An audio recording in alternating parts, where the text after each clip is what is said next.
Hello भाई और भौणी आम गाँ ब्लग्स रे आपण मानक स्वागत। तो आज मु बाहरी पड़ी पुरी जावाई हरिशंकर। तेबे हरिशंकर जावा बाटे जहाँ भी मुझे बाटर देखी ताकू आपको देखी।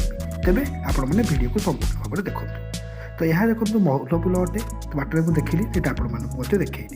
देखो जावा बाटर केते सब जंगल आसूची कारण आपण मैंने जिते भी ये रास्ता दे जी बहुत जंगल आसो और ये गेट क्रॉस कलापर आपण मैंने मंदिर पाखापाखि पहुँची जाए। एबे आमे मंदिर भीतर को धीरे धीरे जाऊे। देन धीरे धीरे गलापर आपण मानक राइट साइड गोटे टर्निंग मिल जो आपण बाइक को कि कार को पार्क करेंगे। देन यापर आपण मैंने कौन करेंगे धीरे धीरे मंदिर आड़ को जी। ओके आसतु मंदिर करदे जो सब छोट छोट मार्केट अच्छी मो गाड़ी स्टल अच्छी खेलना दुकान अच्छी से खेलना किपारे।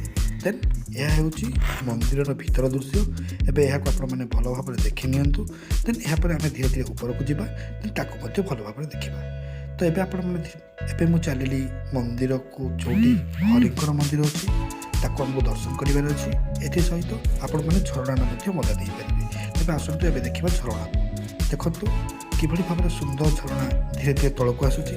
तो यह निश्चित भाव में आपको भल लगे। तो यह हूँ हरिंकर मंदिर। देन तले रहा आप शंकर जी मंदिर। तो ये मुझे तल मंदिर जहाँ कि शंकर जी मंदिर अटे देखे भल भाव में देखी नि मंदिर को। तो निश्चित भाव में आपको भल लगे। एवं मुझे चलिए खावाई। तो ये खावा मुझे अर्डर कली जहाँ मत पड़ा 140 टंका। 140 टंकार मत भात डाली खट्टा और खीरी मिलता। देन किसी समय पर एठारे वर्षा आरंभ होगा। वर्षाटी बहुत जोर लगी रहा तेणु मंदिर भर भल भाव देखु।